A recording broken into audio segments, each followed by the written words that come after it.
It's a Birkin, Kylie. It holds its value better than you do. My daughter-in-law Amanda didn't even look at me as she said it. Her eyes, the color of cold steel, were glued to the tablet screen cradled in her lap. On it, a handbag the color of a blood orange glowed with an almost obscene intensity. It was an object so far removed from my own reality, a world of careful budgeting, Tupperware, and paying off a mortgage over 30 years, that it might as well have been an alien artifact. But it was the price tag, a string of numbers displayed in a stark, unforgiving font beneath the image, that sucked the air from my lungs. It was a number that represented my entire life, condensed into a digital figure. Decades of early mornings, packed lunches, and the quiet pride of a passbook filled with careful, consistent deposits. It was the sound of my late husband David's laughter, the memory of our first small home, the promise of a secure and peaceful old age. All of it right there waiting to be erased. Amanda's finger, tipped with a perfect blood-red nail, hovered over the complete purchase button. It was a weapon poised to strike. Think of it as an investment, a real one, she continued, her voice a low, condescending purr. She was talking to me, but also to the room, to the gleaming chrome appliances and the vast marble island that had cost more than my first car. She was performing. My son Mark, her husband, stood with his back to me. He was meticulously stirring a cup of coffee, the tiny rhythmic clink of the silver spoon against the porcelain the only other sound in the cavernous kitchen. The motion was slow, deliberate, each circle of the spoon a measure of time I was losing. He hadn't turned around since I'd entered the room, summoned by Amanda's clipped, "Kylie, we need to show you something." His posture was a wall. A solid, unbreachable defense of his wife and a silent indictment of me. His silence wasn't just an absence of words, it was an act. It was a choice. It was the real theft, the one that cut deeper than any financial loss. It was the final quiet betrayal that hollowed me out from the inside. "The leather is exquisite," Amanda murmured, zooming in on the bag's texture. "It's called Togo. It takes a single artisan over 48 hours to make one of these. It's a piece of art." She said the word art as if it were a justification, a benediction for the sin she was about to commit. She finally tilted her head and glanced at me, a flicker of something, impatience, perhaps contempt, in her eyes. "Well? What do you think? It's your money after all. You get a say." The lie was so blatant, so audacious, it was almost breathtaking. I didn't have a say. I was a spectator at my own execution. My throat was tight, a knot of unspoken words lodging themselves behind my tongue. I wanted to scream. I wanted to ask Mark to turn around, to just look at me, to see his mother. But I knew what I would find in his eyes. The same reflection of his wife's ambition, the same weary resignation that had been growing there for years. He had made his choice long ago. I was the past. Amanda was the future he was building, one expensive, cruel purchase at a time. I opened my mouth, but only a dry click emerged. My hands, resting on my lap, felt like foreign objects. I could see the prominent veins, the slight tremor in my fingers. These were the hands that had rocked my son to sleep, that had held David's as he took his last breath. Now they were useless, powerless. Amanda took my silence as consent. A small, triumphant smile played on her lips. "I knew you'd see it my way." Her thumb swiped across the glass screen with a soft, final hiss. A green checkmark bloomed on the display. "Confirmation," it read. "Your order is complete." And just like that it was gone. $87,000. The sum of a quiet life, vaporized in an instant for a piece of leather. I felt a strange sense of detachment, as if I were floating near the ceiling, watching this quiet, sterile tragedy unfold below. I saw an old woman, me, sitting ramrod straight in a designer chair that was both expensive and deeply uncomfortable. I saw a young woman preening over a tablet. And I saw a man, my son, who continued to stir a coffee that had long since gone cold, his back a monument to his cowardice. The sound of the spoon finally stopped. He lifted the cup to his lips but didn't drink. I didn't scream. I didn't cry.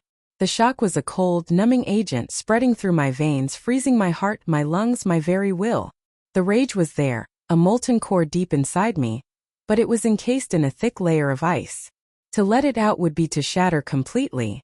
So I just sat at the corner of their 10-person dining table, a ghost in my own life, and I nodded. It was a slow, deliberate movement, a creak of rusted machinery. The effort it took was immense, as if I were moving a mountain with the muscles in my neck. My compliance, my silent surrender, seemed to irritate Amanda more than any protest would have. She had been braced for a fight, for tears, for pleas. She wanted the drama, the satisfaction of crushing a rebellion. My quiet acceptance denied her the full sweetness of her victory. It was like she had struck a blow against a pillow. There was no satisfying resistance, no cry of pain. "Good," she snapped, her voice sharp and brittle. She shut the tablet with a loud clap, the sound echoing in the silent kitchen. The spell was broken. She stood up, smoothing down the front of her silk blouse.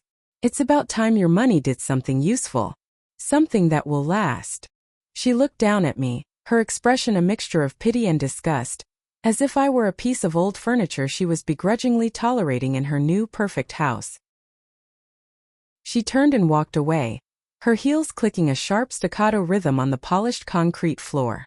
She left behind the lingering scent of her perfume, something floral and punishingly expensive, and the cold, hard fact of my new reality.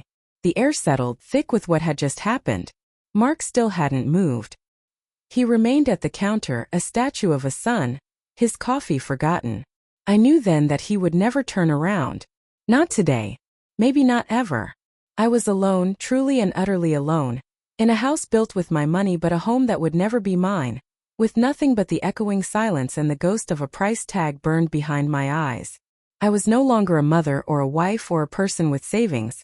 I was just a liability, an asset that had been liquidated. My name is Kylie.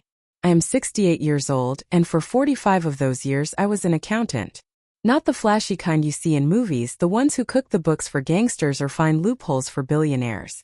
I was the quiet kind, the kind who found a deep, almost spiritual satisfaction in making sure the numbers aligned, that every cent was accounted for. I built a life on the principles of order, predictability, and balance. It was a good life, a life built alongside my husband, David. And now, I live in a basement, a human ledger whose assets are being liquidated one designer handbag at a time. David was a financial planner, but that title feels too small for him. He was a cartographer of futures, a man who saw life not as a straight line, but as a complex map of possibilities, each with its own set of risks and rewards. Our life together was his masterpiece.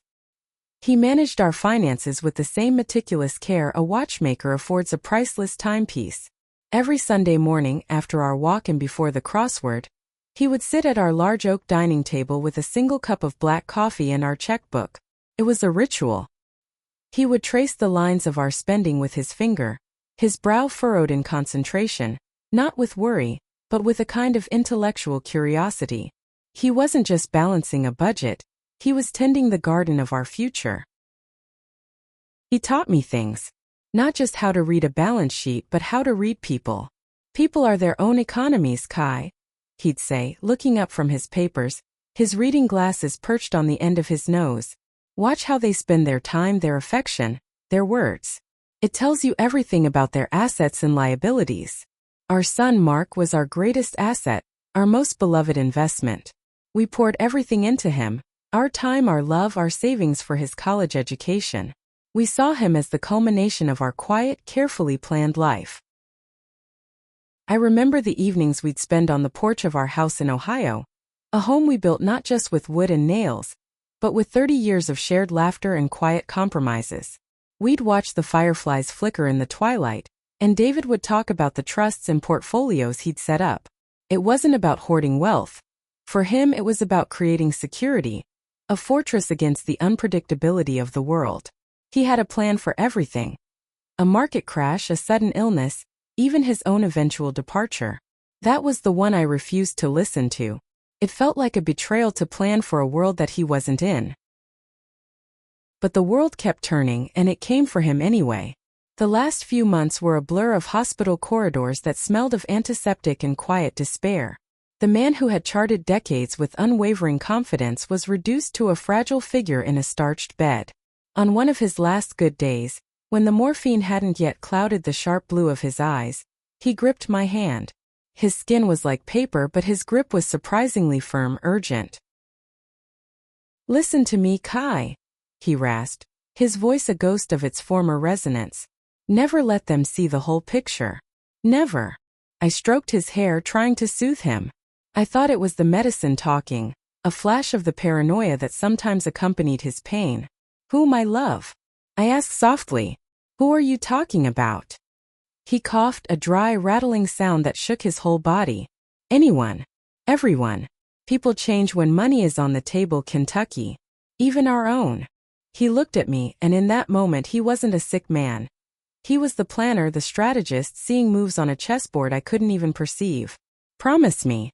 Always have an exit door they don't know exists. A separate account. A safe deposit box. Something that is yours and yours alone. It's not about secrets, it's about survival." I promised him, of course. I would have promised him the moon. But in my heart I dismissed it. His mind was wandering, I told myself. Mark was our son. He couldn't, the thought was too ugly to even complete. I was wrong. David wasn't paranoid. He was prophetic. After he passed, the silence in our big house became a physical presence. It sat in his empty armchair. It echoed in the garage where his car used to be. Every creak of the floorboards was a question. What now? For 45 years my life had been a duet. Now I was a solo instrument in an empty concert hall, and I had forgotten the tune. The grief was a fog, and through that fog came the voices of my son, Mark, and his wife, Amanda. They started with phone calls filled with practiced concern. "How are you holding up, Mom? Are you eating? You must be so lonely in that huge house all by yourself." First it was a comfort, a tether to the world of the living. Then the suggestions began, dropped casually into conversation like sugar cubes into tea. "You know, that house is a lot of upkeep for one person. The property taxes are just criminal. We worry about you, Mom. All alone." They painted a beautiful picture for me. A masterpiece of manipulation I was too grief-stricken to see. They invited me for dinner. In their sleek, minimalist home that always felt more like a showroom than a place where people lived, they laid out their plan. Mark did most of the talking, his voice dripping with what I mistook for sincerity. "Mom, we've been thinking," he said, placing his hand over mine on their cold, quartz countertop. "We want you to come live with us. We want to take care of you." Amanda nodded eagerly, her smile bright and empty. "We could be a real family all under one roof," she chimed in. "You wouldn't have to worry about a thing." The proposal was simple. I would sell the house, our house, the one that held the ghost of every memory I cherished. I would give them the proceeds, a sum of just over $800,000. "We'll invest it for you, Mom," Mark had promised, his eyes wide and earnest. "Better returns than just letting it sit in a bank. It'll be your nest egg, and we'll be your caretakers." A new chapter. I looked at my son, the boy I had taught to ride a bike, whose fevers I had cooled with wet cloths, whose heartbreaks I had mended with late-night talks and ice cream. I saw the ghost of that boy in the man sitting before me, and I wanted to believe him. I needed to believe him. The thought of not being alone, of being cared for, of hearing laughter in the halls again, it was a siren song to my grieving soul. The house felt less like a home and more like a mausoleum anyway. Maybe David would have wanted this, for me to be with family. I conveniently forgot his final, desperate warning. The process was a whirlwind. Realtors, open houses, packing boxes. Each object I wrapped in newspaper was a piece of my life with David. His favorite coffee mug. The framed photo of us in front of the Grand Canyon, young and foolishly happy. The worn copy of To Kill a Mockingbird. He read once a year. It was like packing up my own heart. Mark and Amanda were incredibly helpful, which is to say they were incredibly efficient at dismantling my past. The day I signed the papers at the bank was gray and overcast, the sky mirroring the hollow ache in my chest. I sat across a polished desk from a young bank manager, who couldn't have been older than my son. Mark was beside me, a comforting, solid presence. I signed where they told me to sign, transferring the entire sum, the financial embodiment of a lifetime of work and love, into an account controlled by my son and his wife. As I pushed the papers back across the desk, I saw a flicker of something in Mark's eyes. A flash of triumphant relief that was gone as quickly as it appeared. I told myself I had imagined it. I believed I was buying my way back into a family.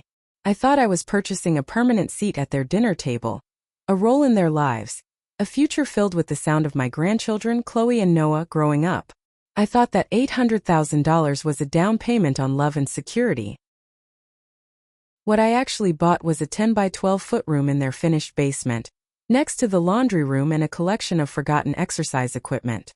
The day I moved in, my boxes, the ones filled with the carefully packed up remnants of my life, were carried not up the stairs but down. The air grew cooler, the light dimmer. The door at the top of the stairs closed with a soft, definitive click. And in that sound I finally understood. I hadn't invested in a family. I had paid an exorbitant price for a cage. David's words came back to me then, no longer a paranoid ramble, but a clear, cold prophecy I had been a fool to ignore. The Trojan horse had been wheeled inside the gates, and I was the one who had willingly opened them. My world shrank until it was the size of the basement room they gave me. Life upstairs became a muffled soundtrack of a family I was no longer a part of. I'd hear the clinking of real glasses during dinner, a sound that never reached my corner of the table in the kitchen, where my meals were served. I was given a seat, but it was the rickety stool from the garage, placed just far enough from the main table that I was present but not participating. A ghost at the feast. My plate was melamine, the kind you buy for toddlers. My cup was thick, colored plastic. "So you don't break anything, Mom," Mark had said once, with a smile that never reached his eyes. Amanda had chimed in, not even looking at me. "We just can't risk it. Your hands shake." My hands didn't shake. I had balanced ledgers to the penny for 40 years. My hands were as steady as a surgeon's. But I didn't say that. I just wrapped my steady hands around the plastic cup and drank my water, which tasted of nothing. Dinner conversations were a masterclass in exclusion. Amanda would talk to her phone as much as to her husband, scrolling through feeds while Mark recounted his day. Chloe, my granddaughter, would sometimes try to include me. "Grandma, I drew a unicorn today." Before I could respond, Amanda would cut in, her voice a sharp, polished weapon. "Chloe, honey, don't bother Grandma while she's eating. Use your inside voice." Chloe would shrink back, looking confused, and the moment would pass. Another small connection severed. Amanda was teaching her daughter by example that I was an object, a piece of furniture that happened to breathe. After dinner, the family would retreat to the living room. I'd hear the television, the sound of a movie I wasn't invited to watch. One evening I finished my dishes, my single plate, my plastic cup, and walked toward the living room, thinking I might just sit quietly in the corner. As I reached the doorway, Mark looked up from the sofa. "Mom, you should probably get your rest. It's been a long day." It was 7:30 p.m. It wasn't a suggestion, it was a command. I turned and went back down to the cold, damp air of the basement without a word. The next day, I discovered they had put a parental lock on the main television. The code, a secret I wasn't privy to. They were locking me out of my own life, one password at a time. My existence became a curated omission, a ghost they were actively trying to exorcise. The first undeniable proof came after their trip to Hawaii. I hadn't been invited, of course. "It's just too much travel for you, Mom," Mark had said, patting my shoulder in that way he did now, a gesture that felt more like a restraint than an affection. "And someone needs to watch the house." I was demoted from mother to house sitter. I drove them to the airport. I stood by the curb and watched them unload their bright new luggage. Amanda, seeing the camera in my hand that I'd brought to take a picture for myself, a memento of my granddaughter's first flight, had smirked. "Oh, perfect. Get a good one of us for the gram." I raised the camera, my old digital one that David had given me. Through the lens I saw them, Mark, Amanda, and little Chloe, posed in a perfect triangle of familial bliss. They were all tanned, wearing designer sunglasses, radiating a wealth that was once my security. I was a few feet away, a stooped shadow in the harsh airport light, invisible. I pressed the button. The shutter clicked, freezing a moment of a life I had funded but could not join. A week later, the photos appeared on Amanda's Instagram.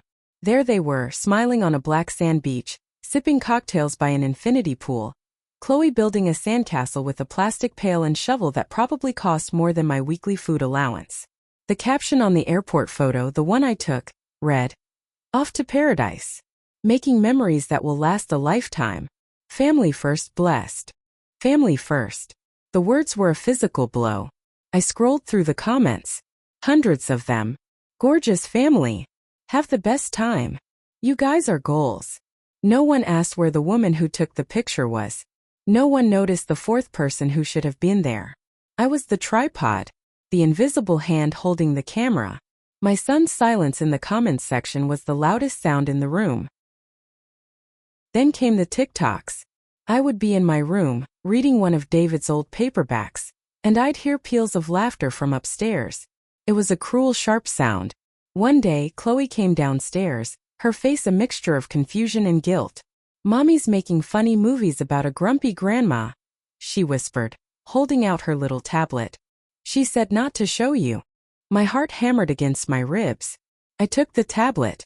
There on the screen was Amanda, a ridiculous filter plastered on her face, giving her cartoonish wrinkles and a gray wig askew. She was hunched over, mimicking a frail old woman, her voice a grating, high-pitched whine. In one video, she was complaining about the volume of the TV. In another, she was shuffling around the kitchen, pretending to lose her keys, her purse, her mind. The caption read, "Surviving life with a difficult boomer roommate. Send wine. Boomer humor in-law problems." The videos had thousands of likes. Tens of thousands. People in the comments were laughing with her. "OMG, this is my mother-in-law to a T. Hang in there, girl. The struggle is real." They were laughing at a caricature of me, a cruel fiction she had created for public consumption.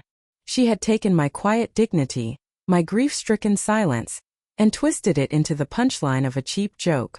I felt a hot, suffocating shame rise in my throat. I was not a person to them. I was content. I was a problem to be managed, a story to be told where I was always the villain. David's voice echoed in my mind, a memory from a long-ago conversation. "Never let them see the whole picture, Kentucky. People only respect what they don't completely control." I had given them the whole picture, and they had ripped it to shreds. The slow poison seeped deeper. The small cuts became a daily ritual, but the wound that festered, the one that broke the quiet dam of my composure, was the theft of his ring. David's wedding band. It wasn't gold and it wasn't fancy, just a simple worn platinum band he had never taken off in 45 years of marriage. After he died, I couldn't bear to put it in a jewelry box. I wore it on a simple silver chain around my neck. It rested against my sternum, a solid, cool weight, a constant reminder of his presence, his promise. It was the only part of him I had left. One morning I woke up and my hand went to my chest, a subconscious habit. The chain was there. The ring was not. Panic, cold and sharp, pierced through the fog of sleep. I sat bolt upright, my hands flying to the clasp. It was secure. It hadn't broken. The ring was gone. I tore the room apart. I stripped the thin mattress, shaking the worn sheets until my arms ached. I got on my hands and knees, my eyes scanning every inch of the cold concrete floor. I emptied my drawers, my small bag of toiletries, the pockets of the few clothes I owned. It wasn't there. It was as if it had simply vanished. I spent the day in a frantic, silent haze, my mind replaying every moment of the previous day, searching for a gap, a mistake, a moment of carelessness. But there was none. I never took it off. For a week, I lived with a hollow space on my chest and a knot of dread in my stomach. Every creak of the floorboards above me was a potential clue. Every glance from Amanda a veiled accusation. I said nothing, hoping it would reappear, that I had somehow misplaced it in a fit of grief-induced fog. I began to doubt myself, to wonder if Mark and Amanda were right. Was I getting forgetful? Was my mind, the one thing I had always trusted, finally failing me? Then one evening as I was scrolling aimlessly on my old phone, a new post from Amanda appeared. It was a close-up of her hand resting on the steering wheel of her new SUV. Her nails were perfectly manicured, a shade of blood red, and on her right thumb, nestled amongst her other gaudy rings, was David's wedding band. The air left my lungs. The world tilted, the colors in the room draining away. It was his. I knew the small nick on the side where he had caught it on an engine block 30 years ago. I knew the worn smoothness of the edges. She hadn't even tried to hide it. The caption was a final brutal twist of the knife. Found the most stunning vintage gold band at a little antique shop today. Just love the history in old pieces, you know?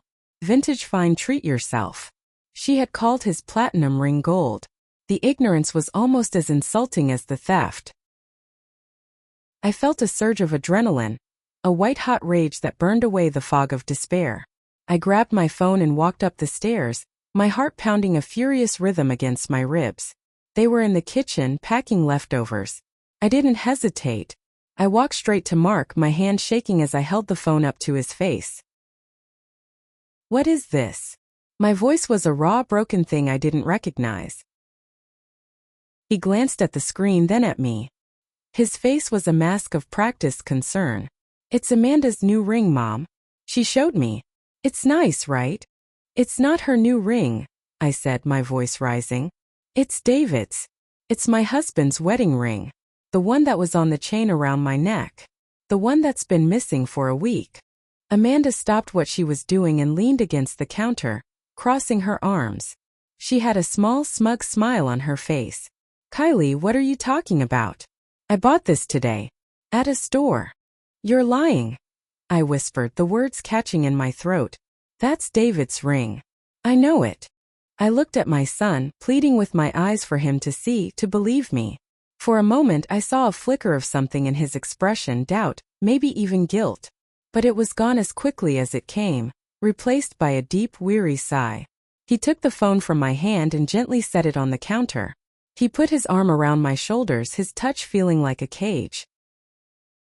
"Mom," he said, his voice low and soothing, the voice you use on a hysterical child or a senile old woman.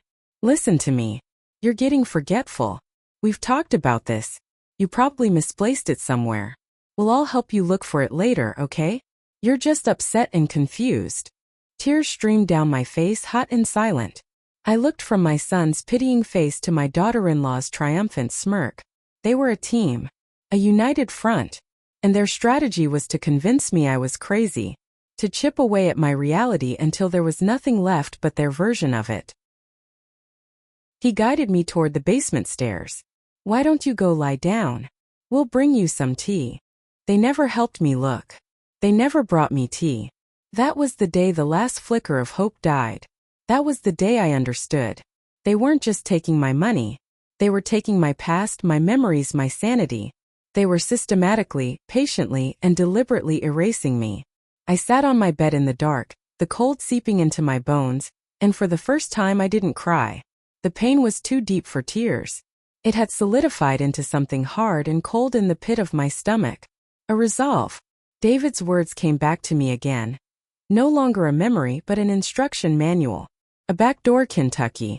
Always have a back door that no one else knows about. The poison had done its work. Now it was time to find the antidote. The old boiler in the basement was my constant, rumbling companion. It shuddered and groaned, a metallic beast living in the guts of the house. Most nights its noise was a comfort, a white noise that drowned out the creaks and groans of a life that was no longer mine. But some sounds I learned could cut through anything. They traveled through the metal veins of the house, up the heating vent that terminated near the baseboard of my small, damp room. They were clever, my son and his wife. They thought the basement was a black hole, a place where sounds went to die. They were wrong. I was lying in the dark, the thin blanket pulled up to my chin, listening to the boiler's rhythm, when their voices first slithered through the vent. It was Amanda's, sharp and crystalline, slicing through the mechanical drone. They were on a video call, the tinny audio of a third person occasionally punctuating their conversation. "He's confident," Amanda said. Her voice was stripped of the syrupy sweetness she used when I was in the room. This was her true voice, cold and efficient. "The lawyer says the groundwork is solid. Her recent forgetfulness, the lost ring, the way she zones out. It all fits the narrative." There was a murmur from Mark, my son. His voice was lower, less distinct, but I could feel his agreement in the vibrations. "How long?" he asked. He says if we can document her cognitive decline for another 6 months, we can file for conservatorship. A judge will see it's for her own good. To protect her from herself. A small dry laugh escaped her lips. And to protect her assets, of course. The third voice on the call, the lawyer's, was a dispassionate baritone. The key is consistency. A detailed log. Every instance of confusion, memory lapse, emotional instability. We need to build a portrait of a woman who is no longer capable of managing her own affairs. My affairs. My life. They were talking about me as if I were a failing business to be liquidated. The blood in my veins, which had been sluggish with a quiet despair for months, turned to ice water. It wasn't just about the Birkin bag or the stolen ring anymore. It wasn't just about being cropped out of family photos or being the butt of a TikTok joke. This was a hostile takeover. They weren't just spending my money. They were plotting to erase me, to render me a non-entity in my own existence, a ghost in my own machine. Amanda's voice sharpened again. Leaning closer to the microphone, I imagined. And once the conservatorship is granted, then we have access to everything. The real accounts. Not just the house money. The real accounts. The ones David had so carefully constructed. The nest egg that was meant to be my freedom, my security, my final chapter written on my own terms. My breath caught in my throat, a dry, ragged thing. I pressed my ear closer to the cold metal of the vent. It has to look right, Mark, Amanda continued, her tone laced with impatience, as if he were a slow-witted child. You have to be the concerned son. You have to be heartbroken about this. When you talk to her doctor, you need to sound worried. We need his notes to back us up. I know, Mark mumbled. And that was the sound that broke me. Not the clinical cruelty of the lawyer, not the venom in Amanda's voice, but the weak, hollow compliance of my own son. He was a willing participant in the dismantling of his own mother. The silence he had offered me for months wasn't just cowardice. It was strategy. Every time he dismissed my concerns, told me I was overreacting, called me forgetful, he wasn't just placating his wife. He was laying a brick in the wall of my prison. I lay there for hours after their call ended, the boiler's roar now sounding like a threat. The cold of the concrete floor seemed to seep into my bones, a deep foundational chill that had nothing to do with the temperature. 6 months. They had given me a timeline for my own extinction. And in the suffocating darkness of that basement, a tiny forgotten ember of the woman I used to be began to glow. David's wife. The accountant who could make numbers sing. The woman who had balanced the books on a life full of love and careful planning. They thought I was a doddering old fool. They had no idea who they were dealing with. The following day, the world felt different. The light filtering through the small basement window seemed harsher. The smell of the coffee Amanda had brewed upstairs, a smell I used to find comforting, now seemed cloying like a sweet poison. Every interaction was a scene from a play I now understood. Amanda's saccharine. Good morning, Kylie. Did you sleep well, dear? Was no longer just condescending, it was an interrogation. Mark's avoidance of my gaze wasn't just guilt. It was the act of a conspirator. They were gathering data, logging my every move. The house wasn't a home. It was a laboratory, and I was the specimen. I ate my toast in the silence they allowed me, my mind a furious storm of calculations and fears. What could I do? Who could I turn to? They had isolated me so perfectly. My old friends thought I was living a life of blissful retirement, cared for by my loving son. Calling them would sound like the paranoid ramblings of a confused old woman. Exactly what Mark and Amanda wanted. I felt a profound sense of helplessness, a tidal wave of despair threatening to pull me back under. This was their game, their house, their rules. I was just a pawn. And then my phone buzzed on the small table beside me.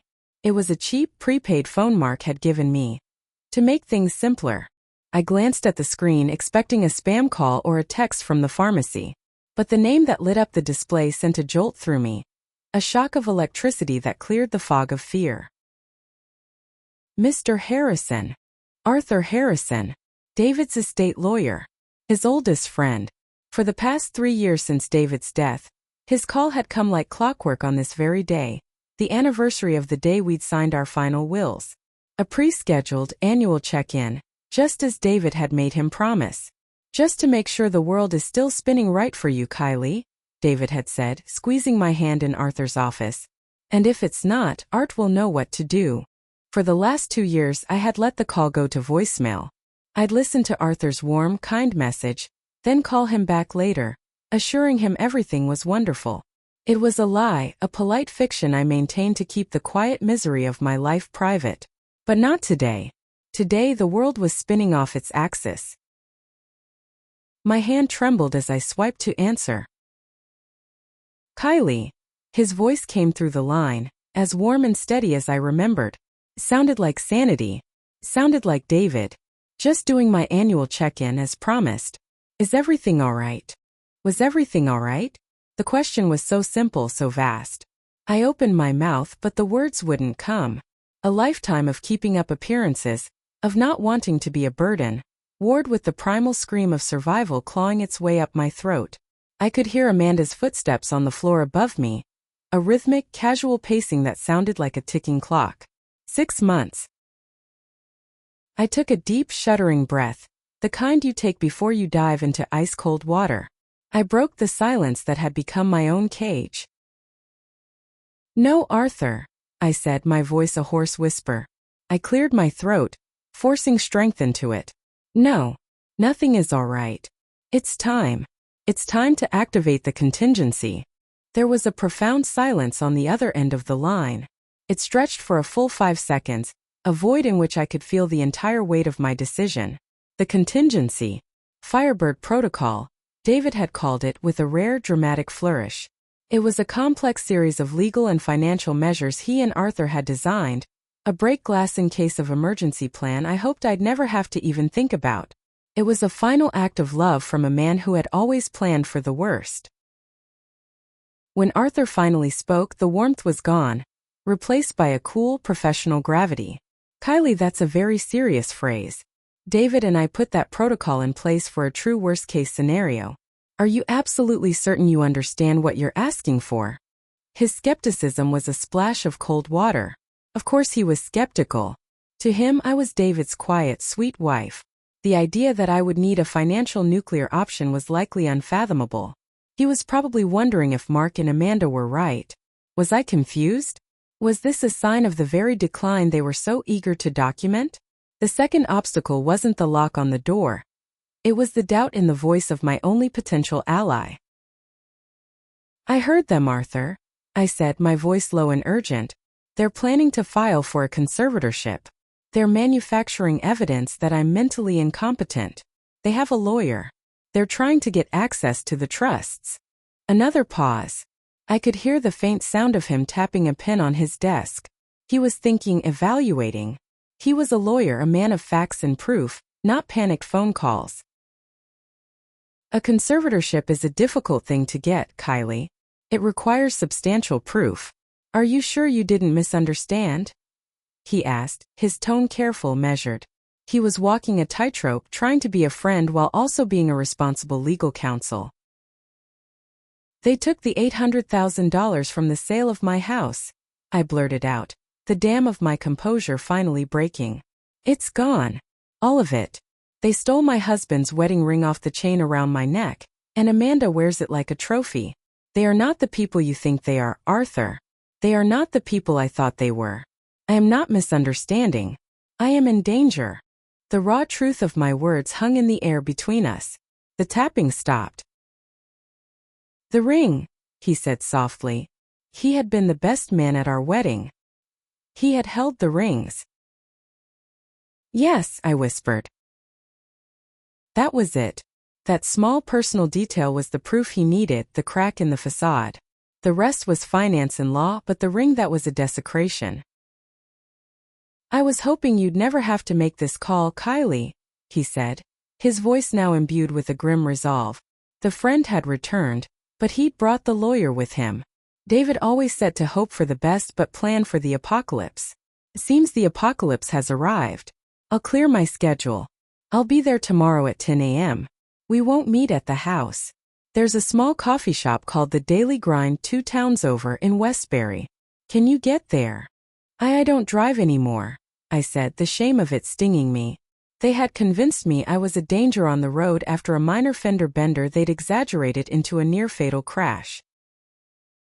Take a taxi, an Uber. Use cash.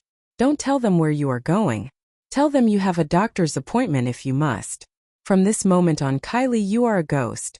We operate in the shadows. Do you understand? Yes, I said, a surge of adrenaline making my heart pound. I understand. Good. I'll see you tomorrow. And Kylie? Hold on. The cavalry is coming. He hung up. I sat there, phone in hand, the silence of the basement returning. But it was a different kind of silence now. It was the silence of a held breath before the storm. The silence of a strategy being formed. I had an ally. I had a plan. But first I needed my own proof. Arthur was a lawyer. He would need more than my word. He would need hard evidence. And I knew with a certainty that settled deep in my gut that I would have to find it myself. That night, sleep was a luxury I couldn't afford. The house settled into its nocturnal rhythm. The low hum of the refrigerator, the sigh of the heating system, the distant rumble of a passing truck. Upstairs, my son and his wife were sleeping, dreaming perhaps of my money. I waited until I was sure, until the silence was deep and unbroken, well past 2 in the morning. Then I moved. My weapon of choice was an old, heavy laptop that David had insisted I keep. It was an obsolete model, but he'd had it custom upgraded. You never know when you'll need your own machine, one that nobody else has their hands on, he told me. At the time I thought he was being paranoid. Now I saw it as another piece of his foresight. I crept up from the basement, my bare feet silent on the wooden stairs. I retrieved the laptop from the back of my closet, hidden under a stack of old blankets. My heart hammered against my ribs with every creak of the floorboards. I was a burglar in my own home. Back in the basement, I plugged it in. The machine whirred to life with a comforting, familiar sound. The first hurdle appeared immediately. The Wi-Fi. Mark had set up the network. When I tried to connect, a splash screen popped up. Parental controls activated. Please enter administrator password. The condescension of it was breathtaking. He had locked me out of the internet he was paying for with my own money. For a moment I just stared at the screen, a fresh wave of rage and humiliation washing over me. He saw me as a child, someone to be managed and controlled. But then, another memory of David surfaced. We were sitting at the kitchen table years ago. He was showing me something on his own laptop. Every system has a back door, Kai, he'd said, tapping the screen. Especially consumer-grade stuff like this. The people who build them always leave a way in for themselves. The trick is just to know where to look. He'd show me how to access the router's administrative settings directly, using a default IP address and a master password that most people never changed. My fingers, clumsy with disuse and adrenaline, typed the string of numbers into the browser. 192.168.1.1. Enter. A login screen for the router appeared. My breath hitched. For the password, I tried the default. Admin. Access denied. My heart sank. Of course Mark would have changed it. He was careless but not stupid. I leaned back thinking, what would he use? Something easy to remember. Their anniversary? Too sentimental. Amanda's birthday? Maybe. I tried it. Denied. Then I thought about Mark. His ego. His first car, a 1998 Mustang. I typed it in. Mustang 98. Access granted. I was in. A triumphant, silent laugh escaped me. It was a small victory, but it felt monumental. I disabled the parental controls on my laptop's MAC address and finally, I was connected. I was online. I was invisible. Now where to begin? I started with the obvious. Their bank. Mark had once, in a moment of manufactured transparency, shown me the joint account where the proceeds from the house sale had been deposited. He told me it was being managed and invested for my future. I knew his login information from seeing him type it over his shoulder months ago. I had a good memory for numbers, a fact he'd conveniently forgotten. I logged in. The main page loaded, showing a balance of $1,432.17. I stared at the number. $1,432.17. From $800,000. It had been less than a year. It was impossible. My mind, the accountant's mind, reeled. No investment could lose that much value so quickly unless it was spectacularly, criminally foolish. I clicked on the transaction history, and there it was. The story of my financial ruin, told in a devastatingly long, scrollable list. It wasn't one big, catastrophic loss. It was 1,000 cuts. A slow, relentless bleed. $70,000 transfer to a Hermès boutique. The Birkin bag. $12,000 to a travel agency. A first-class trip to Bali I'd never been invited on. Monthly payments of $2,200 to a Tesla leasing company. Not one but two. Credit card payments. Thousands, tens of thousands every single month to American Express to Neiman Marcus to Saks Fifth Avenue. There were restaurant charges for places I'd only seen in magazines, for bills that were more than my entire monthly Social Security check. There were transfers to a contractor for a kitchen remodel I was never consulted on. On and on it went, a waterfall of my life's work being flushed away on their whims. The $800,000 wasn't lost in a bad investment. It had been systematically, gleefully spent. It was gone. The shock was a physical blow. I felt nauseous, dizzy. I had to grip the edge of the cold table to steady myself. This wasn't just recklessness. This was a feeding frenzy. They had seen a windfall and had devoured it without a second thought for the future, for me. The pain was sharp, but it was quickly overshadowed by a cold, clear-headed rage. I needed more. This proved they were thieves, but Arthur would need proof of their premeditation for the conservatorship plot. I started digging deeper. I accessed their email account, using the same Mustang 98 password. It worked. People are lazy with passwords. I searched the inbox for Arthur's name, for the names of David's financial firms, for the word trust. Nothing. They were smart enough not to put that in writing. Then I searched for the name of their lawyer, the one I'd heard on the call. Franklin Roth. Bingo. A whole chain of emails appeared. I clicked on the most recent one. My eyes scanned the text, my blood running colder with every word. It was a summary of their meeting. It detailed the strategy, the need to log my episodes, the legal precedents for conservatorship based on cognitive decline. It was all there in black and white. A signed confession. I saved the entire chain to a USB drive, my hands shaking so badly I could barely guide it into the port. This was the smoking gun. But as I scrolled through older emails, a thread from almost a year ago caught my eye. The subject line was, POA papers. Oh, power of attorney. I remembered signing a document when I first moved in. Mark had said it was a simple healthcare directive, just in case of an emergency. He'd rushed me through it, saying it was a standard formality. I, foolish and trusting, had signed where he'd pointed. I opened the email.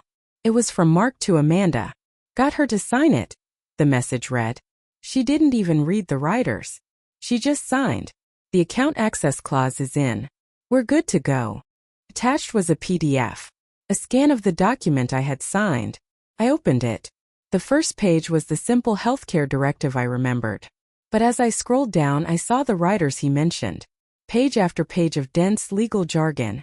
And there it was on page 4. A clause giving him not just healthcare authority, but full financial power of attorney over the specific brokerage account where the money from the house sale was to be deposited.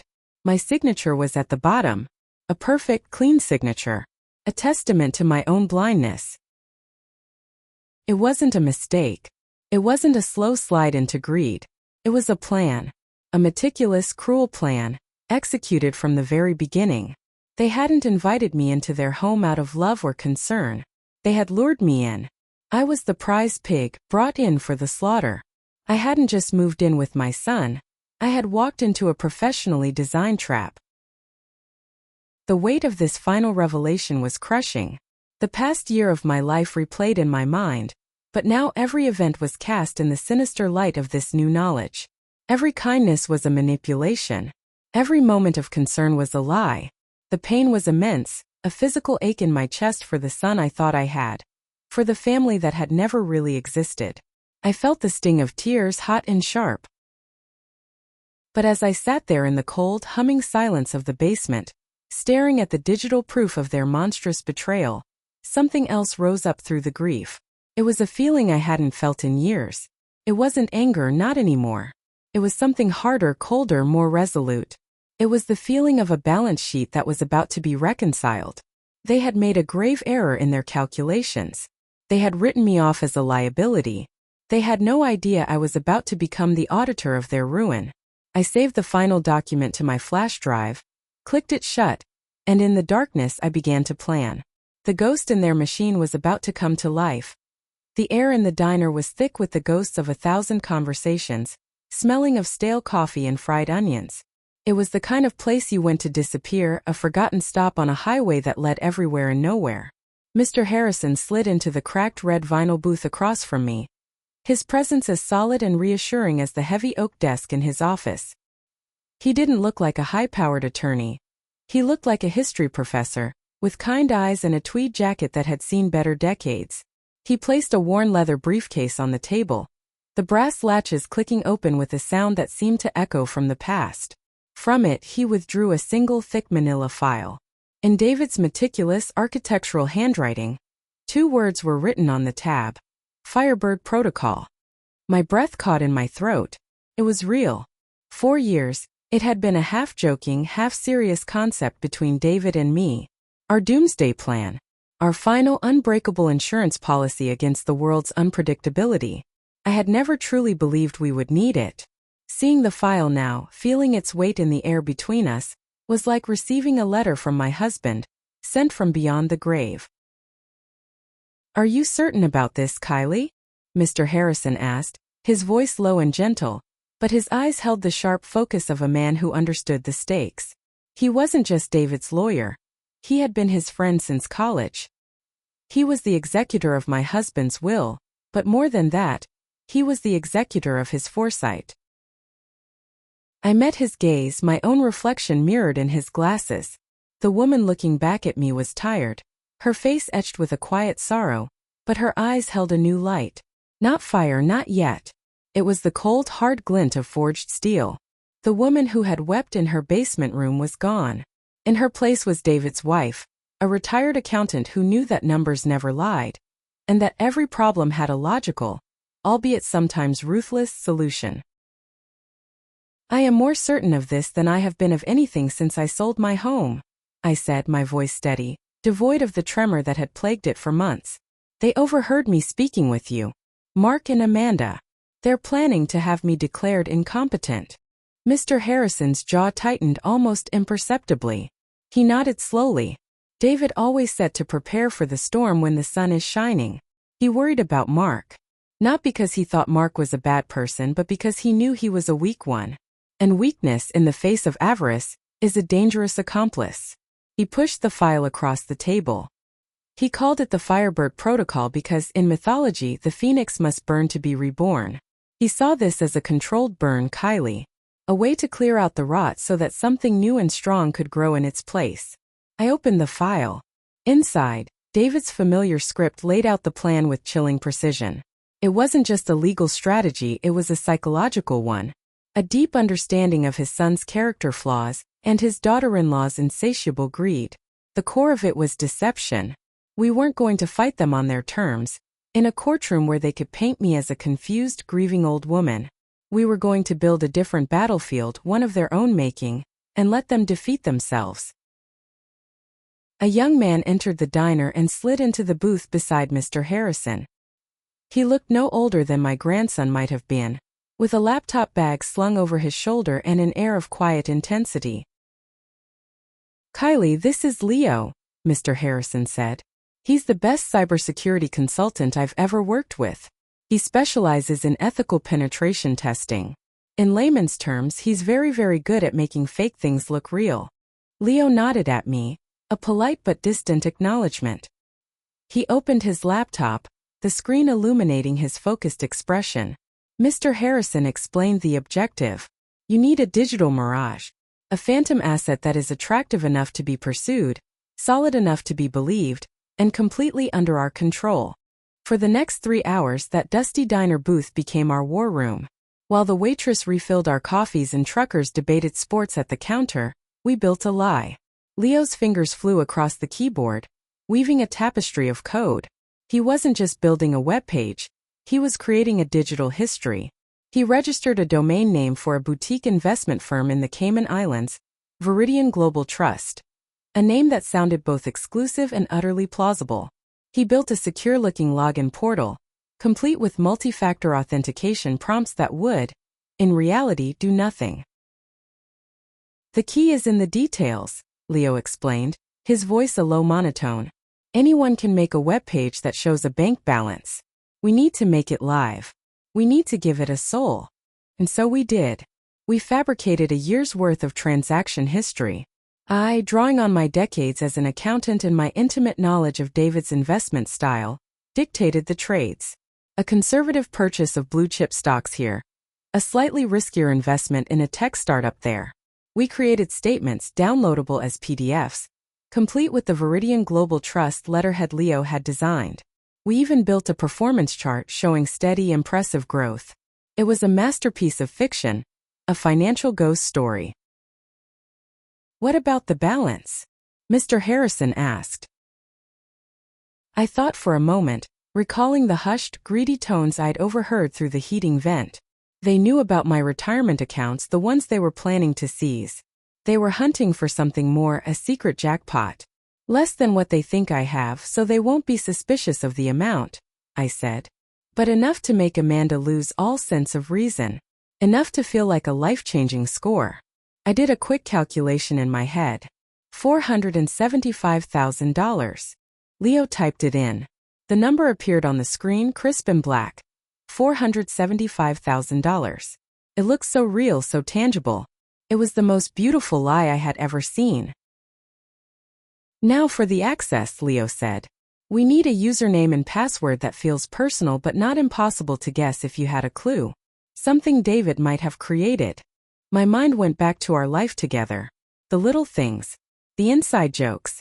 His username was always a variation of his favorite hobby, I said, a sad smile touching my lips. He loved building ship models. His favorite was the Cuddy Sark. Leo typed, _Navigator. Perfect, he said. And the password? Our anniversary, I said without hesitation, followed by the name of the street we lived on for 40 years. He said it was the day and the place his real life began. My voice was thick with emotion, but I did not let it break. This was not a moment for grief. It was a moment for vengeance. Leo entered the credentials. He then configured the back end of the site. Okay, he said, turning the laptop to face me. Here's how it works. The login page is real. The credentials will work exactly once for any given IP address. The moment someone logs in, the system will capture their IP address, timestamp the login, and send a silent alert to Mr. Harrison and myself. It will then create a session cookie on their device. If they try to log in again from the same device, it will give them an account locked for security reasons message. They only get one look. One chance to see the money. And the transfer functionality? Mr. Harrison asked. It looks perfectly functional, Leo said with a hint of pride. They can input an amount, a destination account, everything. When they hit confirm, it will show a processing transfer screen that will spin indefinitely. On our end, it will log the attempted transfer amount, the destination details they entered, and the exact time of the attempt. It's a digital mousetrap. They can see the cheese, they can even try to grab it, but the moment they do, the door snaps shut. He closed the laptop. The illusion vanished, leaving us once again in the faded reality of the diner. Mr. Harrison paid the bill in cash. As we stood to leave, he placed a hand gently on my shoulder. David would be proud, Kylie, he said. Not because of the plan, but because you found the strength to execute it. I nodded, the words catching in my throat. Pride wasn't the right word. This wasn't about making him proud. It was about honoring the life we built, a life they were trying to erase. It was about survival. Driving back to the house, their house, I corrected myself. I felt a profound shift within me. The fear that had been my constant companion for months had receded, replaced by a cold, clear purpose. I was no longer a victim trapped in a basement. I was an architect of a reckoning. I was the silent, unseen force that would bring their world crashing down. The house no longer looked like a prison. It looked like a stage, and I was finally ready to direct the final act. That evening, I went about my routine with a placid, almost beatific calm that I knew would unnerve Amanda. I made my simple dinner of soup and toast.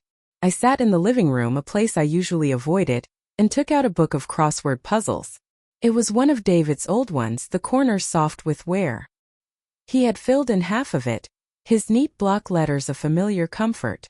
I pretended to work on a puzzle, my mind a million miles away, rehearsing my next move. Amanda was sprawled on the couch, scrolling through her phone, her thumb moving in a relentless flicking motion. She was talking to one of her friends on speakerphone, her voice dripping with manufactured boredom and casual cruelty. "No, he's still not home," she sighed dramatically. "I'm stuck here with the boomer in residence. Honestly, it's like living with a ghost who complains about the thermostat." I didn't flinch. I didn't look up. Her words were like pebbles thrown at a tank. I let them bounce off me, making no impact. I was playing the part they had written for me. The frail, deaf, slightly senile old woman. My performance had to be flawless. I waited until she was deep in a monologue about the outrageous price of a designer handbag she coveted. I carefully took out a small yellow sticky note from the pocket of my cardigan.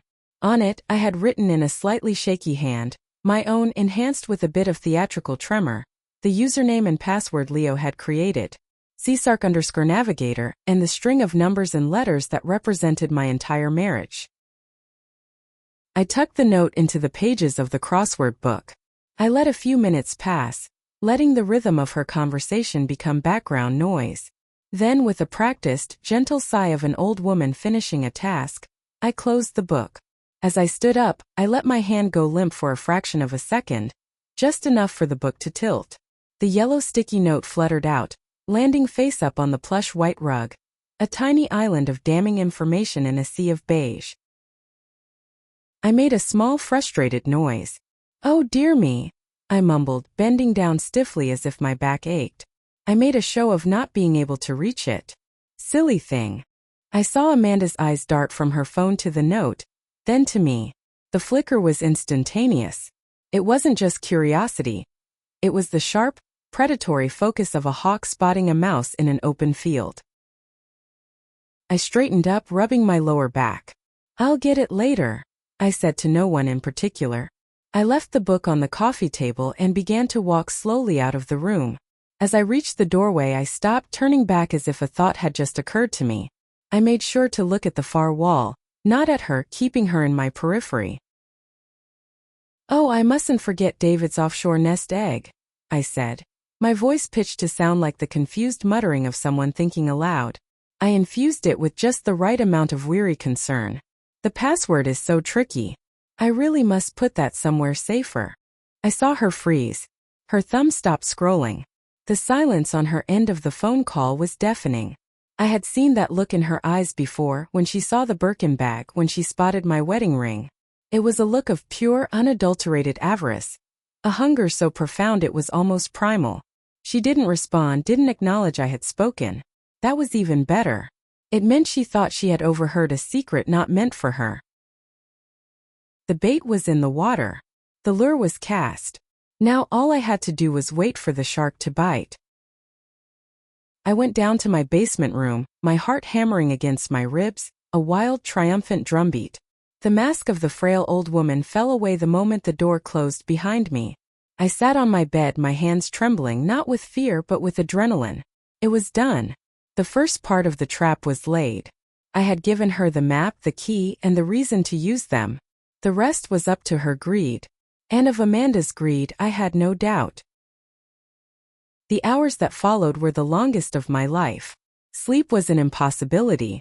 Every creak of the floorboards above my head, every sigh of the house settling, was a potential footstep. I lay in the dark, my eyes wide open, staring at the ceiling. I was no longer just a resident of this basement. I was a creature in my lair, listening, waiting. I thought of David, of his careful planning. He hadn't just prepared for financial storms, he had prepared for moral ones. He had known the character of his own son, and the woman his son had chosen. This elaborate plan wasn't born of cynicism, but of a deep, heartbreaking understanding of human nature. He had given them a chance to be better, a chance they had squandered at every turn. Now I was simply holding up a mirror, forcing them to confront the reflection they had created. I must have drifted off at some point, because I was startled awake by a subtle shift in the house's rhythm. It was a deep quiet, the kind that only exists in the dead of night when the world is holding its breath. I looked at the clock. It was 2:17 a.m., prime time for secrets and betrayals. I reached for my iPad, the screen a stark white rectangle in the darkness. Weeks ago, my granddaughter Chloe had come to visit. She was a sweet girl, a bright spot in the gathering gloom of my life, largely untainted by her mother's influence. Seeing me so listless, confined to the basement, she'd had an idea. "Grandma, let's get you a view," she'd said brightly. She had helped me order a set of small, inexpensive Wise security cameras. We'd placed them around the house, one looking out at the bird feeder in the backyard, another in the front window to watch for package deliveries, and one in the living room ostensibly so I could feel like I was part of things without having to navigate the stairs. She'd linked them all to an app on my iPad, her young, nimble fingers flying across the screen. "See," she had said, her face beaming. "Now you can watch the birds in the garden whenever you want." I was watching a predator now, but it wasn't a hawk in the garden. It was the one I had let into my home. I opened the app, my thumb hovering over the icon for the living room camera. My breath hitched. I tapped it. The screen flickered to life, showing a grainy black and white view of the room I had just been in. The furniture was a collection of ghostly shapes in the infrared night vision. The air was still. The sticky note was still on the floor, a tiny pale square. For a terrifying moment, I thought she hadn't taken the bait, that I had miscalculated. And then, a shadow detached itself from the deeper shadows of the hallway. It was Amanda. She moved with a stealth I hadn't thought she possessed, her bare feet silent on the hardwood floor. She wasn't wearing her usual glamorous silk robes, but a simple t-shirt and shorts, as if she were a thief in her own home. She paused in the center of the room, her head turning from side to side, listening. She was listening for me. For Mark. The house was silent. Satisfied she was alone, she crept forward. She didn't just bend down. She crouched, her movements fluid and practiced. She snatched the sticky note from the floor. She didn't even look at it right away. She stood up, clutching it in her fist, and scurried back to the relative safety of the large armchair, sinking into its depths as if trying to make herself smaller. Only then did she open her hand. I angled the iPad, trying to get a better view. She pulled out her phone, its screen casting a ghostly bluish light on her face. Her features, usually arranged in a mask of disdain or boredom, were now starkly illuminated. I could see everything.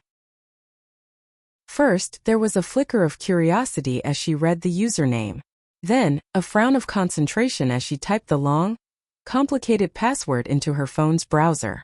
Her brow was furrowed, her lips pursed. She was holding her breath. I was holding mine. And then she logged in.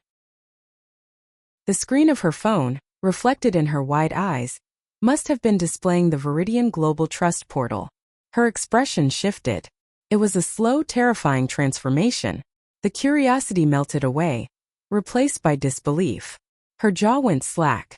Her eyes, which I had seen narrow in judgment and flash with irritation, were now wide, round pools of black in the phone's glow. Disbelief gave way to a dawning manic glee. A slow smile spread across her face, but it wasn't a smile of joy. It was a chilling, rapacious grin. The look of a predator that has just realized the trap it has stumbled upon is not a trap at all, but a feast laid out just for them. It was the face of pure, unadulterated avarice. She had seen the number. The $475,000. The nest egg. The jackpot. In that moment, illuminated by the light of a digital lie, she was no longer my daughter-in-law. She She was a stranger. A burglar who had been casing my life for months and had finally found the hidden safe. I watched her for another minute as she scrolled, her thumb moving frantically, likely swiping through the fake transaction histories, the growth charts, the evidence we had so carefully constructed to make the mirage feel solid. She believed it. Every single digit of it. She took a screenshot, the flash from her phone, a tiny lightning strike in the darkroom, capturing the evidence of her own future downfall. Then she logged out, carefully placed her phone on the table, and leaned her head back, a long silent sigh escaping her lips. She closed her eyes and that terrifying smile returned to her face, a look of ultimate smug satisfaction. I switched off the iPad, plunging my own room back into darkness. My heart was calm now, my hands steady. The adrenaline was gone, replaced by an icy certainty. Leo's system would have already logged her IP address. Mr. Harrison would have the alert.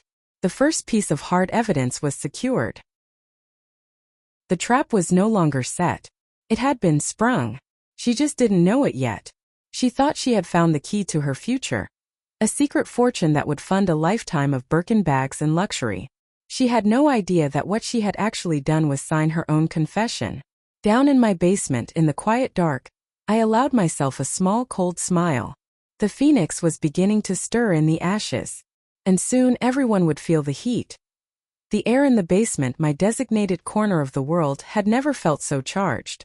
It was thick with the scent of old paper and dust, but to me it smelled like a command center.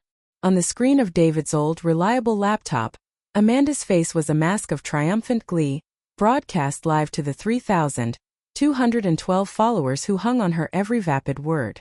From my throne of thrift store armchair, I was the sole audience member for a different kind of show. The final act of a tragedy she had written for herself. She was in her car, a white Range Rover I knew for a fact was 2 payments behind. The pristine cream leather interior was a stark backdrop for her garish, logomanic outfit. She adjusted the phone on its dashboard mount, pouting her overfilled lips at the camera. "Hey my loves. Hey Tiffany. Hey Jake.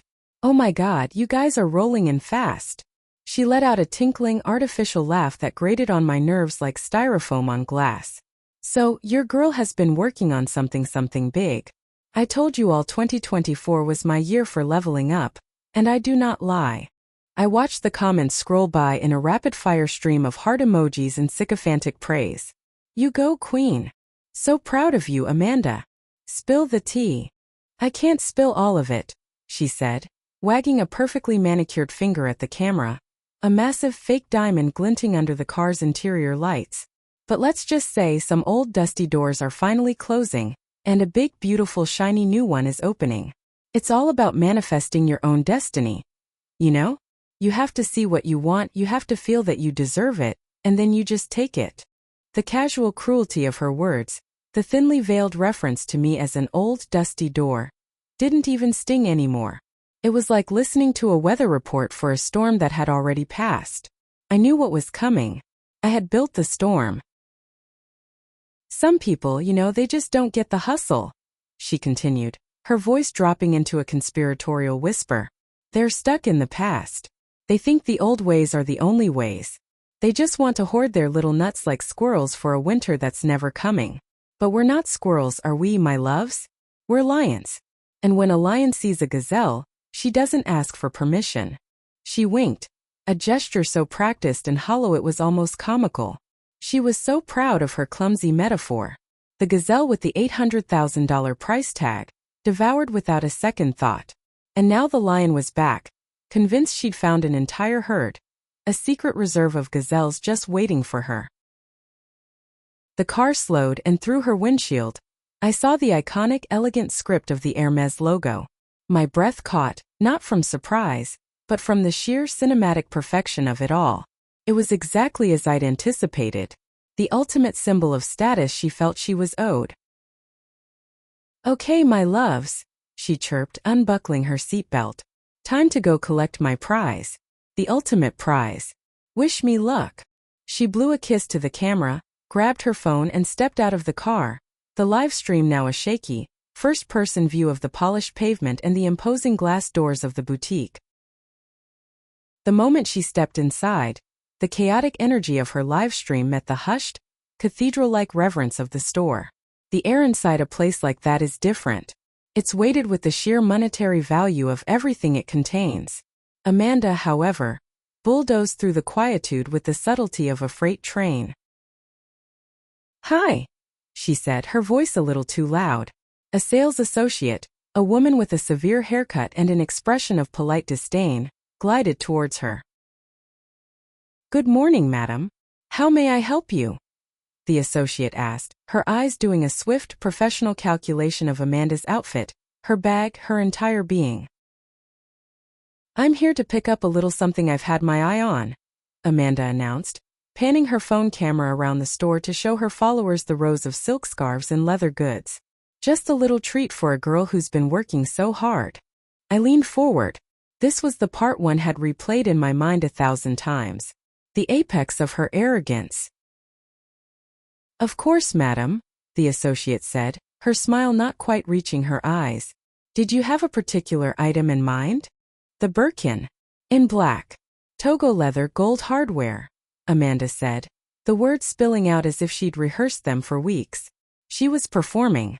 Every second was for the audience, for the validation of strangers.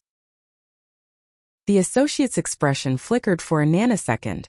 It was a look I knew well from my years in accounting, the look of someone assessing a high-risk client. "That is a very popular item. We have a significant waiting list." Amanda laughed, that same grating artificial sound. "Oh, I don't think you understand. I'm not here to be put on a list. I'm here to buy. Today."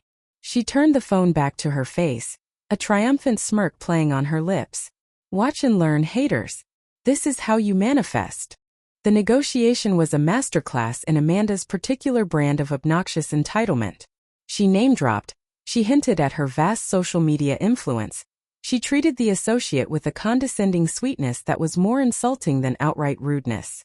I could see the associate's professionalism being stretched to its absolute limit. But, as I knew she would, Amanda eventually got her way. A manager was called. A hushed conversation took place in a back room, and then it appeared. The iconic orange box carried out like a holy relic. Amanda's gasp was pure theater. She set her phone on a display counter, angled perfectly to capture her and the box in the same frame. "It's here," she breathed, her hands fluttering near her heart. "It's really here." The associate placed the box on a black marble counter with a quiet thud. "If you'll just follow me, we can arrange payment." Amanda practically floated to the register, holding the box with both hands. She held it up for her phone for her followers. "I manifest my own destiny," she declared, her voice ringing with a conviction that was almost pitiable. She was a queen claiming her throne, completely unaware that the throne was wired to explode. She pulled out her phone, her fingers dancing across the screen. I watched, my heart a slow, steady drum in my chest, as she navigated to the fake banking portal Mr. Harrison's associate had built. It was a perfect replica, a digital ghost. She typed in the username DK Legacy, and the password Firebird77, the details from the slip of paper I had so carelessly dropped in the hallway 2 days ago. The fake balance appeared on her screen. $475,213.88. A giddy little squeal escaped her lips. "Okay, loves, here's the magic moment," she narrated, positioning her phone so the live stream could see the screen. "Time to make a little withdrawal from the family fund." She initiated the wire transfer. Amount: $70,000. Recipient: Hermes of North America. Her thumb hovered over the confirm button for a moment of high drama. She looked into the camera of her phone, her eyes gleaming. "To all the people who ever doubted me," she said, her voice dripping with saccharine venom. "To everyone who said I'd amount to nothing. This one's for you." She pressed the button. A small loading circle spun on her screen for a few seconds, then a green checkmark appeared. Transfer initiated. The look of pure, unadulterated triumph on her face was grotesque. She believed she had won. She thought she had just successfully stolen $70,000 from a dead man's secret account. She was a fool standing in a guillotine, admiring the sharpness of the blade. The sales associate handed her a receipt to sign, her professional smile now firmly in place. Amanda scribbled her name, picked up her trophy, and all but danced out of the store, the live stream following her every victorious step. The scene shifted. The shaky camera work was gone, replaced by a steady shot of a restaurant table. It was one of those places that charged $100 for a salad, where the food was less important than the performance of eating it. The Birkin bag, her black leather idol, sat on its own chair, a silent, obscenely expensive guest of honor. Amanda was holding court with 3 other women, all of them cut from the same cloth, perfect hair, perfect teeth, and the same desperate, hungry look in their eyes. The air crackled with their high-pitched laughter and the clinking of champagne flutes. My finger hovered over the mouse. Mr. Harrison had given me a private link, a backdoor into the system that controlled the next phase. I was the conductor, and the orchestra was about to play its crescendo. But I waited. I let her have her moment. I watched her preen and posture, retelling the story of her Hermes conquest with embellishments and dramatic flourishes. I let her drink the champagne. I let her friends fawn over the bag, touching it with a reverence they would never show a human being. The higher she climbed, the more satisfying the fall would be. Then her phone, sitting next to a plate of untouched sea bass, began to ring. Her perfectly sculpted brow furrowed in annoyance. She glanced at the screen, an unknown number. With an exaggerated sigh for her audience, she picked it up. "Hello," she snapped, the single word dripping with impatience. She put the phone on speaker, a common habit among her kind, ensuring her friends and her livestream audience were privy to every part of her important life. A man's voice, crisp, cold, and utterly devoid of emotion, came through the speaker. It was Mr. Harrison's associate, a retired federal agent with a voice that could curdle milk. "Am I speaking with Amanda Miller?" Amanda's posture straightened slightly. The official tone of the question cut through her champagne-fueled haze. "Yes. Who is this?" "This is Marcus Thorne from the International Fraud Division of UBS," the voice stated. Each word was a perfectly polished stone, dropped into the placid pool of her afternoon. I could see the confusion on her face, the slight twitch of her eye. "UBS? We're calling about a fraudulent wire transfer of $70,000 you attempted approximately 1 hour ago." The clatter of cutlery on china seemed to echo in the sudden silence at her table. Her friends stopped their giggling and stared, their smiles frozen on their faces. I don't know what you're talking about," Amanda stammered, but the first crack had appeared in her composure. "Ma'am, our records indicate an attempt to transfer funds from a Cayman Islands-based account, number 774-3B Firebird, an account which our records also show does not exist. The routing numbers you provided belong to a digital trap set by our cybercrimes unit to monitor illegal activity." Amanda's face, caked in expensive foundation, went a startling shade of white. The color drained from her cheeks as if a plug had been pulled, leaving behind a blotchy, terrified mask. She looked like a deer caught in the headlights of a semi-truck. This is a mistake," she said, her voice a high, thin whisper. "It is not a mistake, Ms. Miller," the voice of Marcus Thorne continued, relentless and calm. "Attempting to access and transfer funds from a foreign account without authorization is a federal offense. Attempting to do so from a non-existent account flags an immediate investigation. We need you to remain where you are. The authorities have been alerted to your location." Her fork, which she had been holding in a white-knuckled grip, slipped from her fingers. It clattered onto her plate with a sound that seemed as loud as a gunshot in the now silent restaurant. Her friends stared at her, their expressions a mixture of shock and dawning horror. The social predators could smell blood in the water. "This is a mistake," she shrieked into the phone, her voice cracking, all pretense of composure shattered. "This is harassment. Do you know who I am?"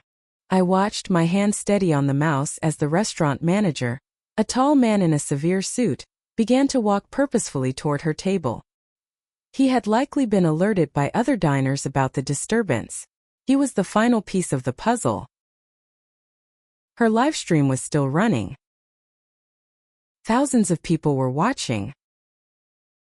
The comments section, once a river of praise, had become a chaotic torrent of questions and mockery. OMG, is this for real? She's a scammer. Amanda goes to jail.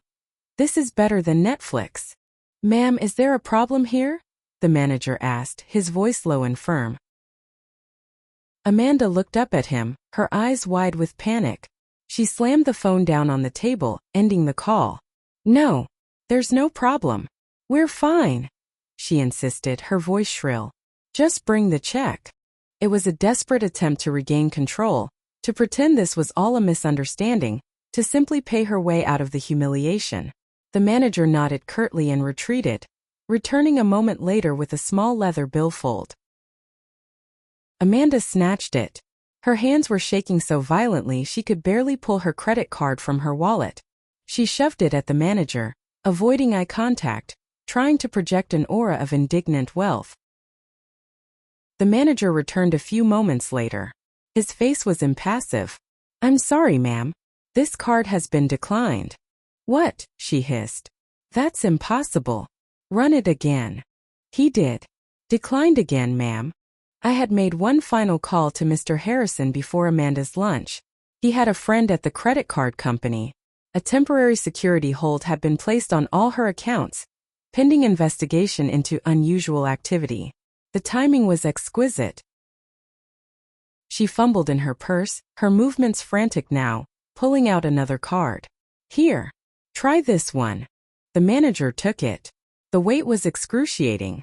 I could see the sweat beading on Amanda's brow, smearing her makeup. He came back shaking his head. My apologies, ma'am. Also declined. The atmosphere at the table was glacial. Her friends were inching their chairs away, as if her poverty and disgrace were contagious. The live stream viewers were witnessing her complete and utter social and financial execution, in real time. Amanda stared at the declined card in the manager's hand, and something inside her broke. The carefully constructed facade of the wealthy influencer, the savvy businesswoman, the queen who manifested her own destiny, crumbled into dust. A sound tore from her throat. It wasn't a word. It was a raw guttural noise of pure primal humiliation, a scream of an animal caught in a trap, a sound of such profound agony and shame that it seemed to suck all the air out of the room. Her eyes, wild and terrified, flickered one last time toward her phone, still propped up against the champagne bucket, its little red live icon a damning witness. And then the feed cut to black. I closed the laptop. The silence of the basement rushed back in deep and profound. There was no joy in my heart, no giddy thrill of victory.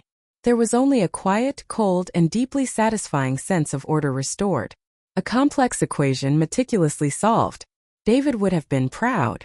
He had taught me that the best plans were the ones where your opponent defeated themselves. Amanda had walked into a cage of her own making, lured by her own greed. I had simply held the door open. The war was over. And I had won. The sound of the key scraping against the lock was the first sign. A frantic, useless sound like a rat scratching at a steel trap. I heard it from the living room, where I was sitting in what used to be Amanda's favorite armchair. The fabric was a soft, pale blue, a color I'd always loved but was never allowed to have.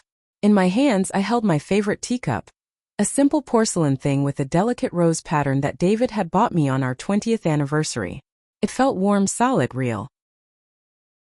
Mr. Harrison stood by the fireplace, his posture as unyielding as the marble mantelpiece. He was a pillar of quiet strength, a living extension of my late husband's foresight. The silence in the house was profound. It wasn't an empty silence.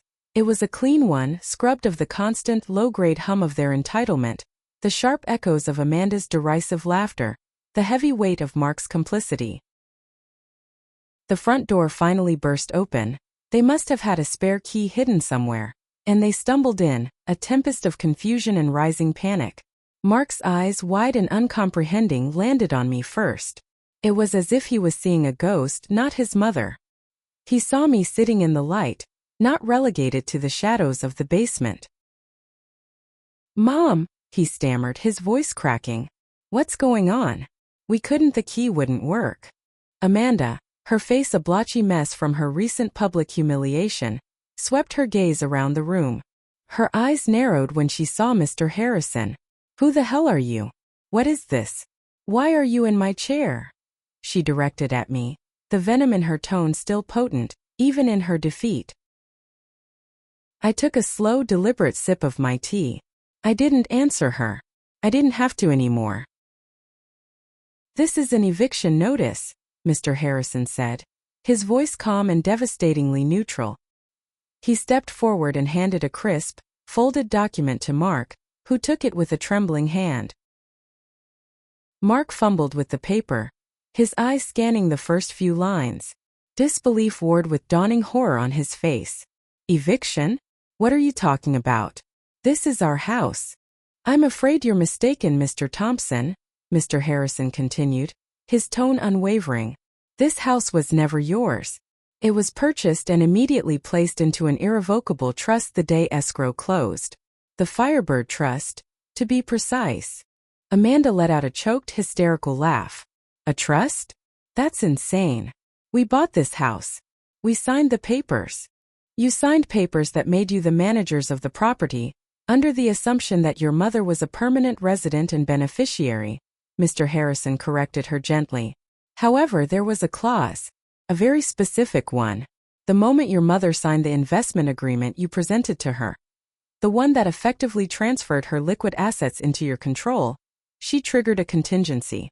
That signature, that act of profound trust on her part, legally designated her as the sole primary trustee with absolute and total control over all assets held within the trust. Namely, this house and everything in it. He paused, letting the weight of his words settle in the clean, quiet air. She owns everything. The chair you're so fond of, Amanda. The car in the driveway. The roof over your head. It's all hers. Mark stared at the document, then at me. His face was a canvas of shock. Mom, this can't be. We were taking care of you. Were you, Mark? I asked, my voice soft. It was the first time I had spoken. It didn't sound like my voice. It sounded stronger, clearer, without the tremor of fear that had become its constant companion. Mr. Harrison delivered the final blow. As per the terms of the trust and this legally binding eviction notice, you have 24 hours to vacate the premises. You may take your personal belongings, clothing, toiletries, items you can prove were purchased with your own funds prior to your mother's arrival. Anything else remains. Amanda finally collapsed. It wasn't a graceful sinking into despair. It was a complete and total unraveling. She crumpled onto the hardwood floor, her designer dress pooling around her, and let out a raw, guttural sob. It was the sound of a predator realizing it was caught in a trap it never saw. She wailed about her reputation, about the live stream, about the bank fraud investigation. It was all just noise. But my eyes weren't on her. They were on my son. Mark stumbled forward, the eviction notice crushed in his fist. His face was a ruin of confusion, betrayal, and a pathetic sort of self-pity. Tears streamed down his cheeks, but they weren't for me. They were for himself. Mom, why? He pleaded, his voice thick with emotion. After everything, we gave you a home. We were trying to build a future for all of us. How could you do this to your own family? I slowly placed my teacup on the saucer, the gentle clink of porcelain the only sound punctuating Amanda's sobs. I stood up, and for the first time in years I felt tall. I felt the strength in my spine that had been bowed by grief and abuse. I was no longer the hunched figure emerging from the basement. I was the woman of this house. The money from my house was a test, Mark, I said, my voice steady and clear. It carried across the room, cutting through the chaos. It was a final desperate hope that the son I raised, the man I loved, would see his mother and protect her. That he would honor his father's memory by caring for me. I looked directly into his eyes, forcing him to see me, to truly see the pain he had caused. Your father saw this possibility, you know. He saw the weakness in you, the greed in her. He planned for it. He built me this escape hatch, this fortress. He just hoped he was wrong about you. He hoped his own son wouldn't be the one to force my hand. Mark opened his mouth to reply, to offer another excuse, another lie, but I didn't give him the chance. I had listened to his silence for too long. I had heard enough. Without another word, I turned away from them, from the wreckage of their lives that they had so carefully built on my own. I walked towards the grand staircase, the one I had only ever used to haul my laundry up from the basement.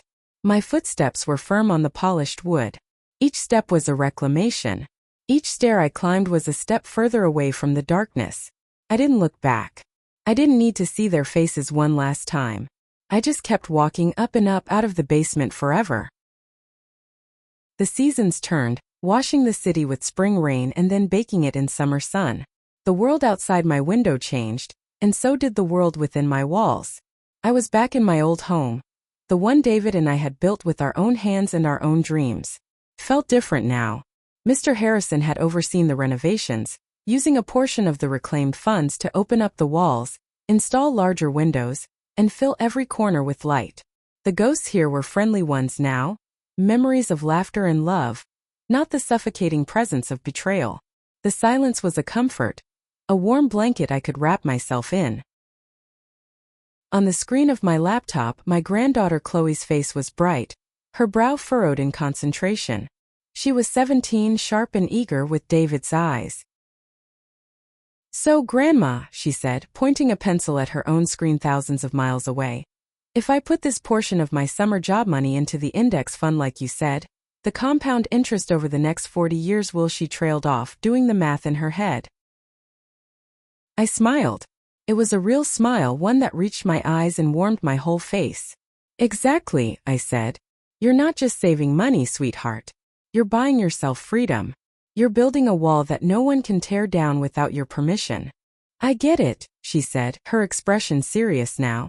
"You're teaching me how to build my own Firebird trust." My heart swelled. "Yes," I whispered. "I am. You're learning." We talked for another hour before hanging up. I closed the laptop and walked to the new bay window in my living room, the one that overlooked my garden. David's roses were in full bloom, their fragrance drifting through the open window. A family of sparrows flitted between the feeders, their cheerful chirping the only sound. I watched them, a cup of tea from my favorite cup warming my hands. I am alone, but I am not lonely. I am at peace. And in the quiet hum of my own life, in the castle I reclaimed, I am finally completely free.